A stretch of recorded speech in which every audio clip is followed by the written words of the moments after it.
So, this is the last few hours here in Kathmandu and in Nepal.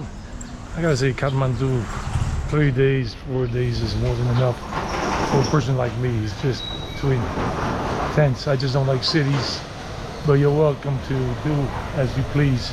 I'm gonna buy some incense sticks, looking for an incense shop around the other side of this block, and I'll give you my final thoughts on all of this at the airport.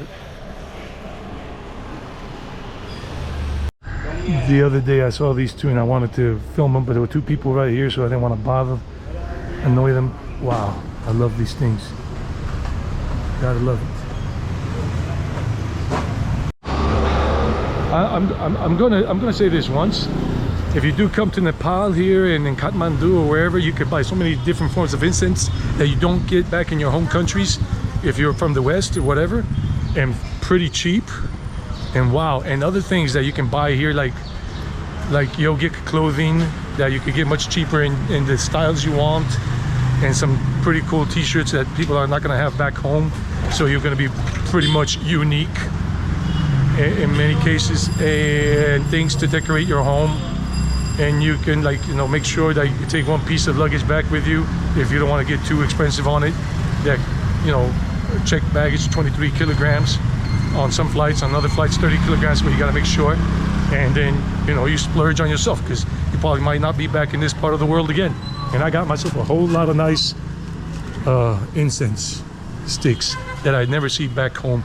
And believe me, I love incense and everything, and I've never seen some of the ones I bought here. It's all good. And you can also buy gifts to take back home to your loved ones and friends that you hold near and dear. And pretty much they're going to be pretty unique in terms of some of the pashminas or Kashmiri sweaters or shawls and all of that they can wear, and pretty cool t-shirts with some dudes. Here in Kathmandu, they got one place where they design their own t-shirts and all that, and caps, and pretty unique at that. So this is what the airport looks like a little bit here, guys, a little bit. And I just gotta look for a toilet first, a urinal, before I stand in that long line. And let's just show you a little bit on the outside. There ain't much to write home about, but this is the airport. And yeah, anyway, let's go on in. Let's break on through to the other side in a moment. You know what's one thing I don't like about this airport? It doesn't have AC in here. This is the waiting area.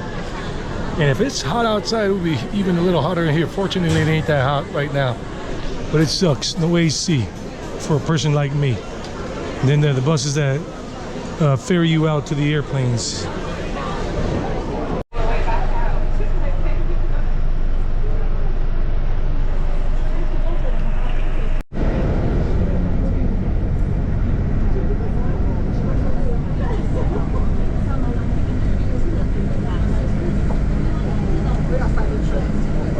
The name of this airport is Tribhuvan International Airport.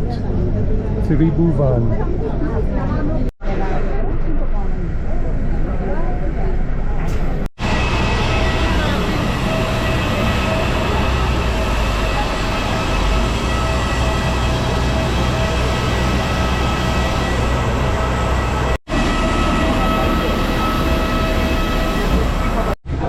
Qatar Airways, you gotta love it. Looking for 26F. Very comfortable ride. TV time. Okay, here's the deal. I enjoyed my time mostly here in Nepal. We haven't taken off yet. It was nice.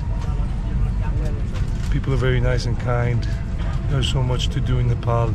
Unfortunately, I wasn't able to do a lot because of personal circumstances. And Pokhara, definitely a beautiful place to visit, but if you don't like the heat, because in April it does get hot. I mean, it was like 32 degrees every day, 30 degrees, 35 sometimes. Even with the heat index, it felt like 37 or 38 at times. And if you don't like the heat, I recommend just, you know, February, March at latest. The weather's cold or cool, but not hot. Because April, May, June, hot. very warm to hot all the way through Pokhara, Kathmandu, whatever, in terms of the lower areas. Places of elevations of 800 meters or 1,500 meters above sea level. But anything higher than that would be cooler. I just didn't like so many pushy people in Pokhara and in Kathmandu. I think they approach everybody saying, these guys offering you drugs, like I told you. Drugs, you looking for smoke, you smoke, you marijuana, whatever, hash. I'm like, whatever. Or then the drivers and motorcycle riders are pretty aggressive in Kathmandu. Pokhara pretty cool, pretty laid back, not noisy. But Kathmandu, at least around Tamil and whatever, in a couple of areas, like I walked to the Swayambhuna temple. Yeah, aggressive driving and motorcycle riding. Don't really have respect for pedestrians. But overall, good experience. But too much air pollution in April and May. And for whatever reasons, I'm not even going to get into them anymore, but it's there, it's happening. So that's it. I hope to come back to Nepal and do a trek. No computer on my back, no laptop on my back. Just come for a vacation and do a good 10-day trek, 15-day trek or something, hopefully with some friends. That's it. Catch you on the rebound.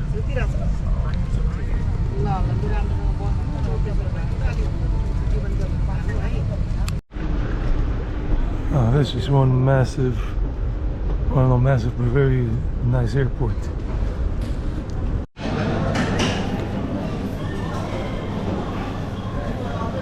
Well, we are at the Hamad International Airport. I forget the rest of the name, here in Qatar. And we are on the way to our 8th country in terms of places we visited in the world and countries. I'm having myself a falafel wrap. Cost me $13 and some change, and it's delicious so far and nice. My flight's been delayed by an hour, so let's see what the 8th country is for most of you who don't know where I'm going. This place is amazing. Look at that big ass teddy bear, big ass TV screen, big ass everything, duty free and all. 10th anniversary of probably the bear. On this screen you see a clue of where I'm going. Just a clue. It's on there.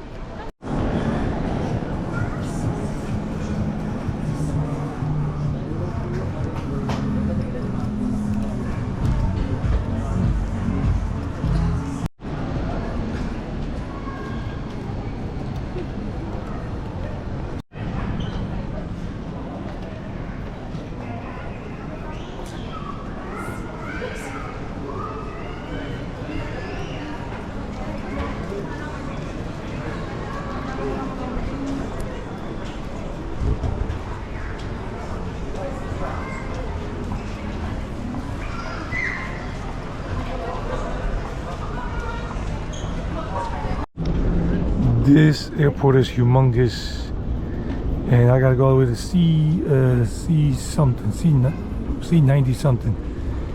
But to walk it would be like 30 minutes. So there's a train that takes you or something. The guy told me after C8, you go over here down the escalators, and boom, you get the express train to Georgia, midnight train to Georgia, baby.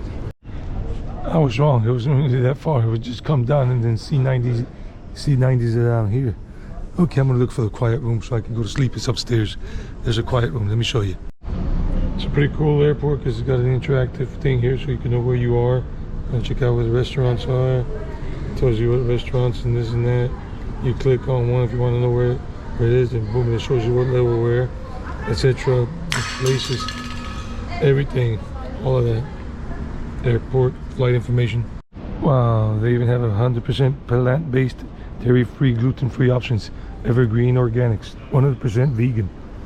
And there is an internal train that runs up on this side and I think on that side too. I just saw one before, but I didn't have the camera out. They even have a family quiet room if it's with a family or if you have kids. I'm looking for the one that's just for men. Oh, it's packed, it's packed. this is better. Let's get some sleep.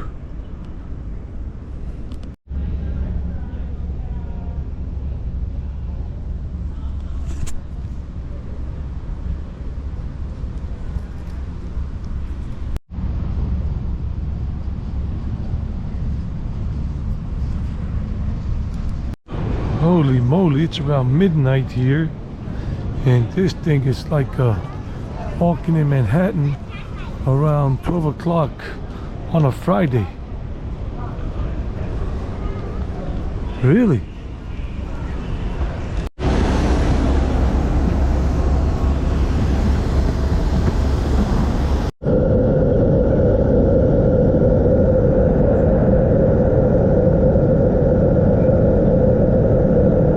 Capture.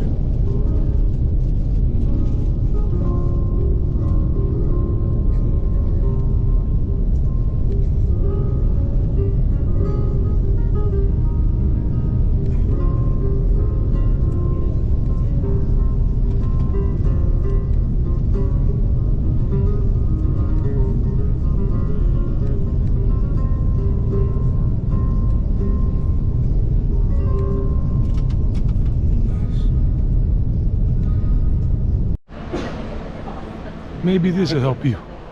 If you can guess, if you've been to this airport and you know the rooftop layout, then you know where we are. If not, we'll find out in just a few.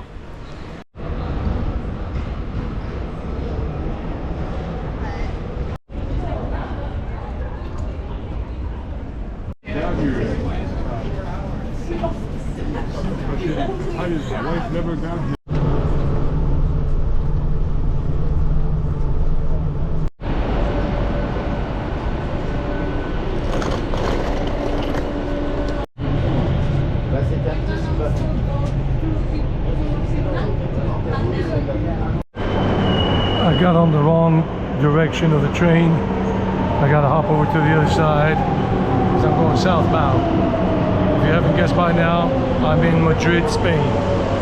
Catch you in the next episode when we walk a lot, like Johnny Walker style, but no liquor. I forgot to tell you dudes and dudettes that the 10 trip metro ticket or metro card that includes using the bus ride for connections is 11 euros. Catch you on the rebound for good. Now, next rebound.